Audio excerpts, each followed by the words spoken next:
Esse é um navio quebra-gelo nuclear russo indo resgatar um navio cargueiro que ficou preso no gelo do Oceano Ártico, na rota do Mar do Norte. Durante o inverno, o gelo cobre quase que completamente o Oceano Ártico, tendo em média 2,5 metros de espessura, mas passando facilmente dos 3 metros. Não é qualquer navio que consegue quebrar esses blocos gigantes de gelo mais altos que uma casa para alcançar essas regiões. E é para isso que foram criados os navios quebra-gelo. Eles servem para resgatar outros navios, abrir canais, fazer patrulha, fazer pesquisa e até mesmo turismo. Um navio de carga padrão possui um bulbo na proa, como vimos no vídeo que fiz sobre isso aqui no canal. Se ele encontrar um bloco de gelo bem espesso, vai bater de frente e não vai quebrar. Para abrir uma rota navegável para eles, existe um tipo especial de navios, chamados de navios quebra-gelo. Eles quebram o gelo basicamente de duas formas. Quando o navio entra em contato de frente com um bloco de gelo, aplica uma força axial sobre ele, o comprimindo. Isso aumenta as tensões de flexão sobre o gelo. Se essas forças forem grandes o suficiente, ele poderá sofrer uma flexão vertical, ou seja, ele irá se curvar, o que é conhecido por flambagem. Não essa flambagem, essa flambagem. Isso porque, apesar de o gelo ser quebradiço, blocos de gelo extensos possuem um certo grau de comportamento elástico por causa das moléculas da água, similar a uma chapa de metal. Se a força aplicada pelo casco do navio no gelo no contato frontal for suficiente para que o gelo se curve mais do que o seu limite de elasticidade, ele irá se quebrar.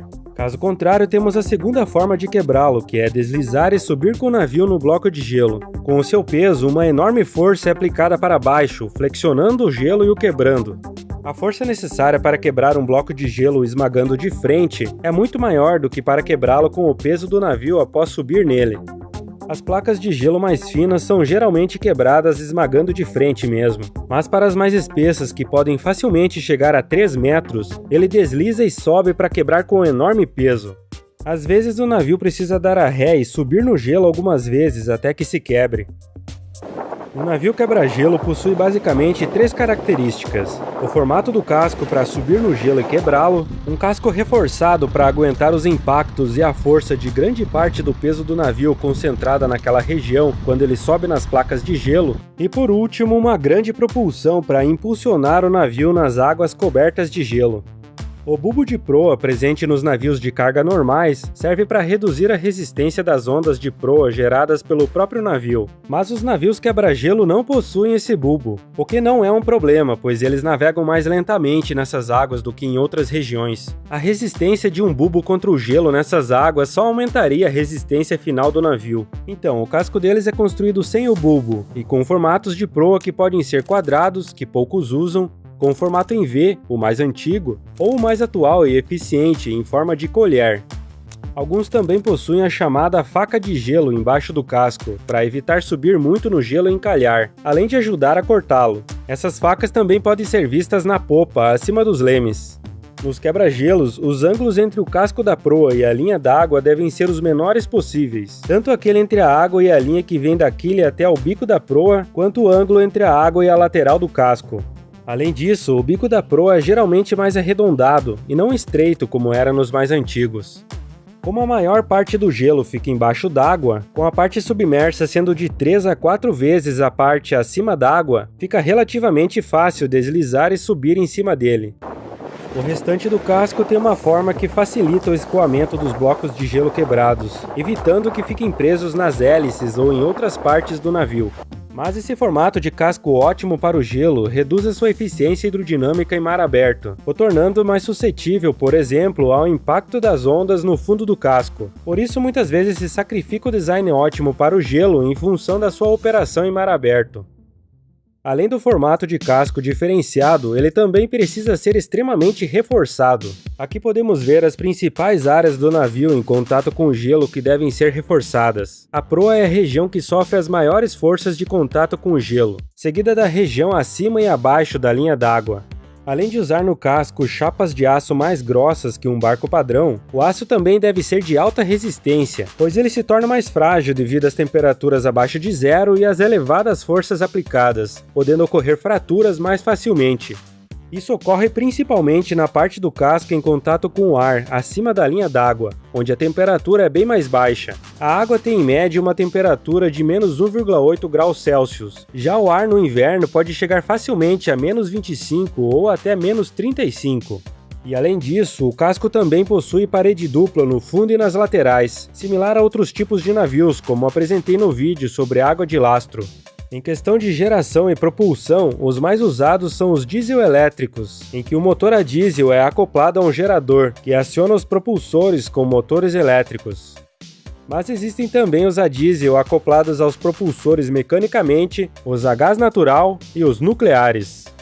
Ser a diesel ou a gás tecnicamente não limita a potência do navio. Então, se os nucleares são bem mais caros de se construir, por que a Rússia está investindo tanto neles? Pela autonomia e eficiência. Eles podem ficar mais de 7 anos sem reabastecer combustível, ficando limitados apenas pelo reabastecimento de comida, que dura em torno de 6 meses, mas que pode ser feito por helicóptero ou outra embarcação de apoio. Esse navio nuclear Ártica, descomissionado em 2008, ficou 357 dias sem entrar em um porto. Isso é praticamente um ano. Veja só este caso. Se esse navio nuclear russo de 55,2 megawatts fosse movido a diesel, consumiria mais de 100 toneladas de combustível por dia. Mas, como ele é nuclear, consome menos de meio quilo de urânio no pior dia, quebrando gelo de quase 3 metros e com velocidade constante. Isso significa que navios mais potentes podem ser construídos sem carregar um enorme peso de combustível e sem comprometer a autonomia, o que é uma vantagem muito grande considerando a dificuldade de reabastecimento nesse cenário hostil de difícil acesso. E apesar de a construção dos motores e o urânio serem caros, no final das contas o nuclear acaba sendo bem mais econômico. Agora vamos fazer uma comparação para ver como os quebra-gelos são potentes. Esse navio porta-container gigante com 251 mil toneladas de deslocamento carregado, que é o peso dele com carga, possui uma propulsão com potência de 59,36 megawatts e velocidade máxima de 43 km por hora. Esse navio quebra-gelo nuclear da Rússia, o mais potente do mundo atualmente, com um deslocamento de 33.540 toneladas e capaz de quebrar gelo de 3 metros de espessura mantendo velocidade constante, possui 60 megawatts de potência e pode alcançar 41 km por hora. Então, a velocidade dos dois e a potência é praticamente a mesma. A diferença é que o quebra-gelo aplica toda essa força para quebrar o gelo, e o porta-container para transportar toda essa carga. Já esse, um dos maiores quebra-gelo a diesel, possui uma potência de 44,8 megawatts e consegue quebrar gelo de mais de 1,8 metro em movimento e alcançar 33 km por hora. Atualmente existem alguns quebra-gelo com 1 ou 2 propulsores montados no casco da proa, funcionando como propulsor e como picador de gelo. Eles vão picando os blocos de gelo já quebrados para reduzir o atrito no casco. Claro que os propulsores projetados para essa finalidade são muito mais robustos que os normais para aguentar os impactos do hélice no gelo, além de serem mais potentes. Eles são capazes de girar 360 graus em torno do eixo vertical, e por isso são chamados de propulsor azimutal, eliminando também a necessidade de ter leme. Em alguns modelos, o motor fica dentro do barco. Em outros, chamados de azipod, o motor, nesse caso elétrico, fica nessa cápsula externa selada, conectado direto no hélice. Um motor menor é usado para fazer o giro de 360 graus. Essa manobrabilidade é muito importante em momentos que o navio pode ficar quase estagnado, situação em que o leme não tem muita utilidade. Outro sistema que tem uma função similar é o propulsor lateral de proa, aqueles fixos e embutidos no casco.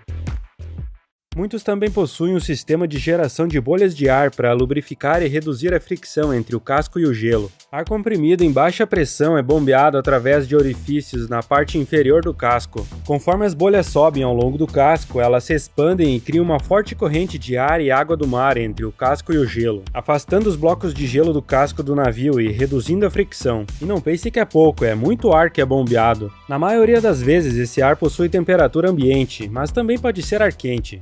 Além de reduzir a resistência, ele também serve para evitar a formação de gelo na altura da linha d'água, porque ela se eleva com os borbulhamentos, além de gerar um spray d'água que ajuda a derreter o gelo.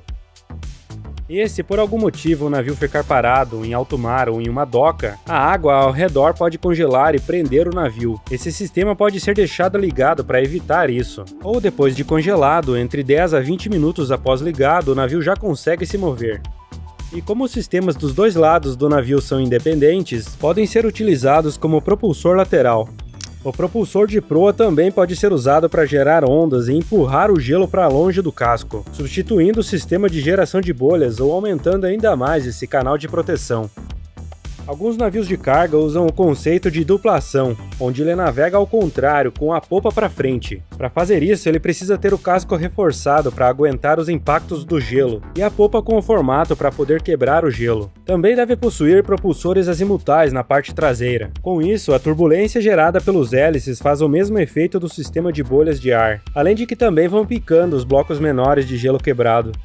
Propulsores normais operando ao contrário também poderiam ser usados, mas a propulsão é projetada ou para puxar, a mais usada, ou para empurrar. Se for usá-la em reverso, não vai ter a mesma eficiência. Por enquanto, esse conceito de duplação só é aplicado em regiões com gelo de 1,5 m a 2 metros. A partir disso, só com os quebra-gelo.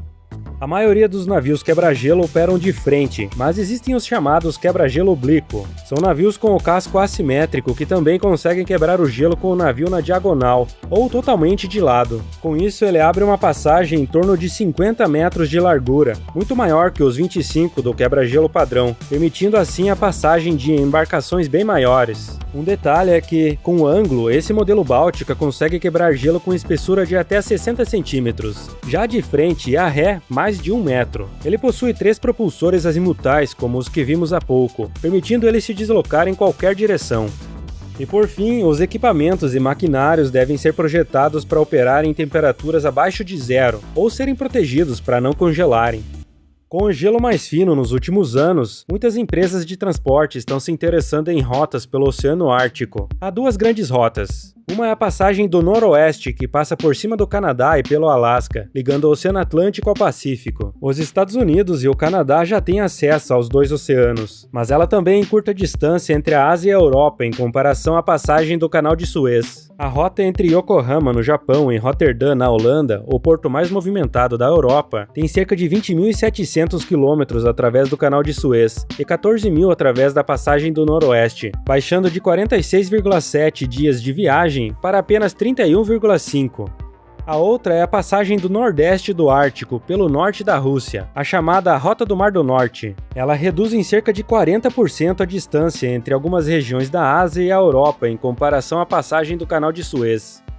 Considerando o mesmo trajeto de antes entre Yokohama e Roterdã, reduz de 20.700 km pelo Canal de Suez para apenas 12.800 através da Rota do Mar do Norte, baixando de 46,7 dias para 28,9.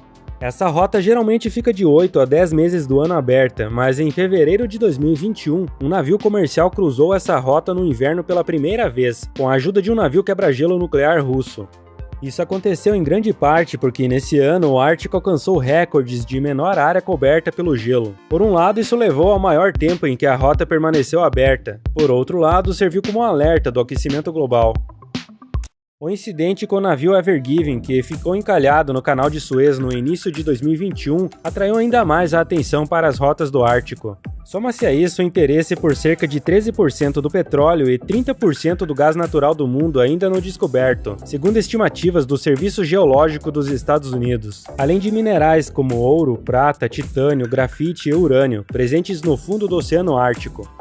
Os interessados são países com litoral no Oceano Ártico, que são os Estados Unidos, o Canadá, a Rússia, a Noruega e a Dinamarca, e até outros que não têm, como a China, o Japão e a Coreia do Sul. Lembrando que, além dos mares de cada país, a maior parte, por enquanto, são águas internacionais. A China, inclusive, apresentou em 2017 os planos de uma rota da seda polar. Já a Rússia tem um plano de ter entre 20% e 30% da sua produção de petróleo oriunda do Ártico até 2050. Não é à toa que a frota de navios quebra-gelo da Rússia é a maior do mundo. Atualmente, ela possui 75 deles em operação, sendo 5 nucleares. Ela tem mais que todos os outros países juntos. Claro que a frota inclui até alguns navios da década de 60 e 70, mas todos esses 75 estão em operação. E ela vem aumentando bastante a sua frota nos últimos anos, tendo atualmente 15 em construção, sendo 5 deles nucleares. Os últimos nucleares, conhecidos como Projeto 22220, são os maiores e mais poderosos do mundo atualmente. Possuem uma potência no eixo de 60 megawatts e são capazes de quebrar gelo de até 3 metros de espessura com velocidade constante de de 3,7 km por hora. O primeiro deles foi nomeado Ártica, o mesmo nome daquele nuclear que foi descomissionado em 2008. Eles também estão construindo uma nova classe desses nucleares, muito maior e com 120 megawatts de potência no eixo, o dobro do atual mais poderoso. Ele vai ser 10 vezes mais forte que esse quebra-gelo a diesel, também russo. Será o projeto 105010. Дедвейтом более 100 тысяч тонн и шириной более 50 метров. Como você ouviu o cara, ele será capaz de quebrar gelo de até 4,1 metros de espessura a uma velocidade constante de 3,7 km por hora, sem parar. Tente imaginar o quão grande é um bloco de gelo com 4,1 metros de espessura. O pé direito da sua casa deve ter em torno de 2,80 metros. E se ele fizer aquela manobra de dar a ré e avançar algumas vezes sobre o gelo, quebra gelo muito maior. Vai ser um monstro. A Finlândia vem em segundo lugar, com 12 navios em operação. O Canadá possui 11 em operação e mais 6 planejados, com 3 deles já em construção. A China tem 8 no total, sendo 2 pesados, mas as ambições dela no Ártico são grandes e já anunciou que está desenvolvendo seu próprio navio quebra-gelo nuclear, o que provavelmente irá tirar o sono não só dos Estados Unidos, como também da Rússia, que apesar de algumas parcerias entre eles, no final das contas a Rússia não quer a sua dominância no Ártico ameaçada. A Suécia vem em quinto lugar com 5 navios em operação e mais 3 planejados. Já os Estados Unidos têm atualmente um quebra-gelo pesado, o USCGC Polar Star, que entrou em serviço em 1976 e está para se aposentar, e um médio, o USCGC Healy, comissionado em 99. Eles também têm outros 3 com menor capacidade de quebrar gelo, mas já demonstraram preocupações com o avanço da Rússia e da China no Ártico, tendo planejado a construção de mais 3 pesados e 3 médios. Há também diversos outros países com menos navios, como a Noruega, a Estônia, a Letônia, o Reino Unido, a França, a Alemanha, a Áustria, a Espanha, a Itália, a Ucrânia, o Cazaquistão, a África do Sul, o Japão, a Coreia do Sul e a Austrália. O Chile tem um em operação e outro em construção, e a Argentina também tem um em operação. O Brasil possui atualmente o navio de apoio oceanográfico Ari Rongel e o navio polar de pesquisa oceanográfica Almirante Maximiano, mas nenhum deles é quebra-gelo, podendo lidar apenas com o gelo fino do verão e outono. O Ari Rongel com até 80 centímetros de gelo e o Almirante Maximiano até 40 centímetros. Mas a Marinha está em fase de obtenção de um quebra-gelo, que substituirá o Ari Rongel no apoio logístico dos projetos de pesquisa na Antártica. Ele deverá ser capaz de quebrar gelo de até 1 metro de espessura. E aí, o que achou dessas máquinas e como funcionam? Você se habilitaria a fazer uma jornada de alguns meses em um deles? Muito obrigado pela sua companhia, obrigado também aos apoiadores do canal e um grande abraço!